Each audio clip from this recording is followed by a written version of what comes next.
गंगराड़ी जी, आकाशवाणी के इस विशेष प्रसारण में आपका बहुत बहुत स्वागत है। धन्यवाद।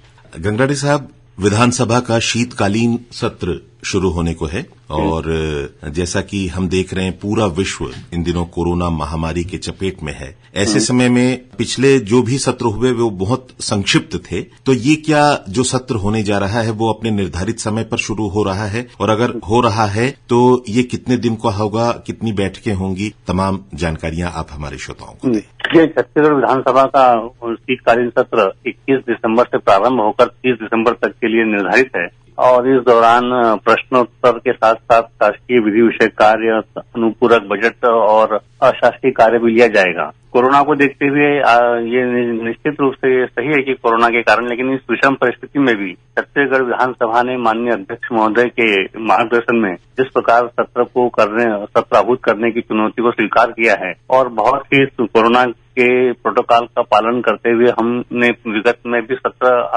आहूत किए हैं और ये आगामी सत्र भी आहूत किया है। आप देखेंगे कि कई राज्यों में सत्र या तो कम अवधि के हो रहे हैं या नहीं भी हो रहे हैं, लेकिन इन सब के बीच में छत्तीसगढ़ विधानसभा ने अध्यक्ष महोदय के नेतृत्व में विशेष व्यवस्थाएं कर सत्र को आहूत करने की चुनौती को स्वीकार किया है। गंगराड़ी साहब, कोरोना को देखते हुए जैसा कि हमने सुना था कि सभा कक्ष में कुछ बैठक जो व्यवस्था है उसको अलग ढंग से अंजाम दिया गया, इसके बारे में जरूर बताएं।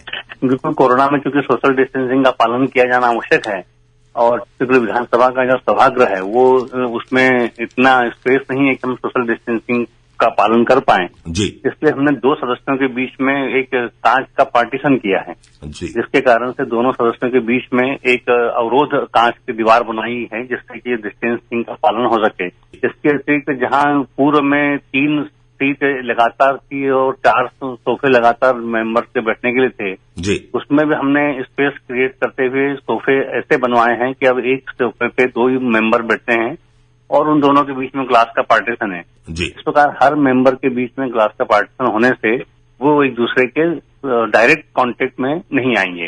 इसके अलावा माननीय अध्यक्ष महोदय के निर्देश से हमने विधानसभा में एक विशेष प्रकार का वायरस रोधी छिड़काव भी किया है जी, जो 6 महीने के लिए वैलिड है जी, और उसमें उसके कारण से वायरस के इन्फेक्शन से बचा जा सकता है।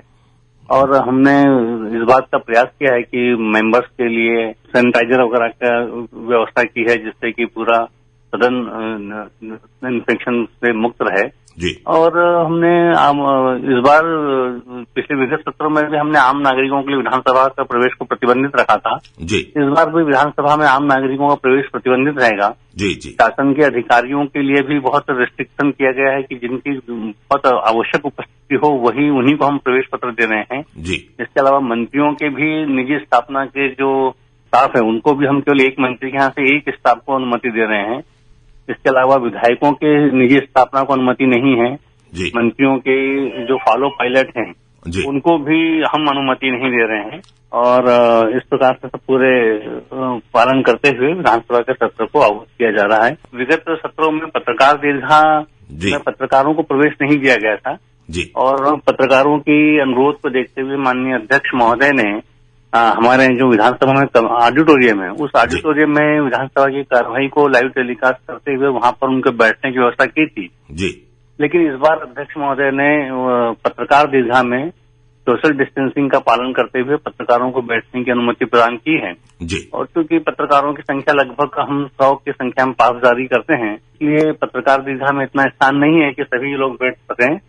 इसके अलावा हमने दर्शक दीर्घा में भी पत्रकारों के बैठने की व्यवस्था रखी है जी। तो इस बार ये विशेष व्यवस्था की है क्योंकि हम स्पीकर साहब का ये मानना है कि विधानसभा की कार्यवाही जन जन तक पहुंचे, इसलिए मीडिया का उपस्थित रहना आवश्यक है जी।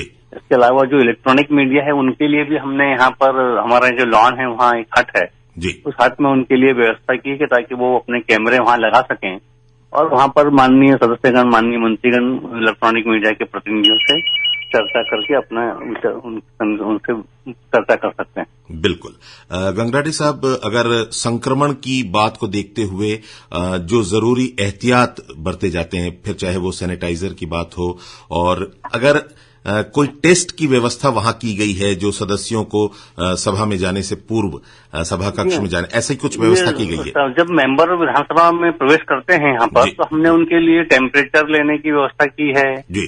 ऑक्सीमीटर ऑक्सीजन लेवल चेक करने के लिए भी व्यवस्था की हुई है जी। इसके अलावा हमने, क्योंकि अब सभी का तो नहीं है, लेकिन हमने एक एंटीजन टेस्ट होता है, जो रैपिड एंटीजन टेस्ट होता है जी। उसकी व्यवस्था यहाँ की हुई है कि ताकि यदि किसी मेंबर को कोई सिम्टम हो या किसी को फीवर आता है, जब हम उनका टेम्परेचर लेते हैं और फीवर हो या कुछ उसमें ऐसे लक्षण दिखे, तो हमने एक रैपिड एंटीजन टेस्ट यहाँ की व्यवस्था की है ताकि मेंबर्स तो अपनी सुविधा से, यदि वो चाहें तो ऑप्शनल है, वो कंपलसरी नहीं है जी, वो टेस्ट करा सकते हैं। बिल्कुल। गंगराडे साहब, जैसा आपने बताया 21 से 30 दिसंबर तक ये सत्र होगा, तो जो आमतौर पर जो समय निर्धारित होता था वही समय होगा या इसमें कुछ कटौती की गई है? नहीं, कटौती का तो नहीं कह सकते क्योंकि सर तो हमेशा पूर्व निर्धारित जो तिथियां रहती है उनमें रहता है। जी जी। अब ये तो समय परिस्थितियों पर निर्भर करता है कि बिजनेस जो है जी, वो बिजनेस के ऊपर और बाकी सब चीज जो भी रहता है, लेकिन सामान्य तौर पर तो क्योंकि हमने जो 21 से 30 तक के लिए सत्र आहूत किया है तो हमारे पास उस हिसाब से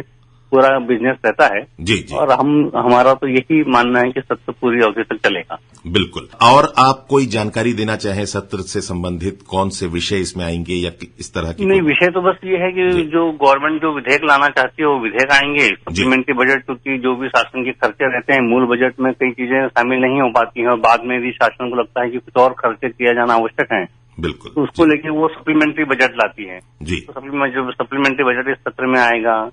अब और विपक्ष के भी जो जनप्रतिनिधि हैं और सत्ता पक्ष के भी जो जनप्रतिनिधि हैं वो जनता से जुड़े हुए मुद्दों को विधानसभा में उठाते हैं, जिससे कि शासन उनके ऊपर अपना कार्रवाई कर सके।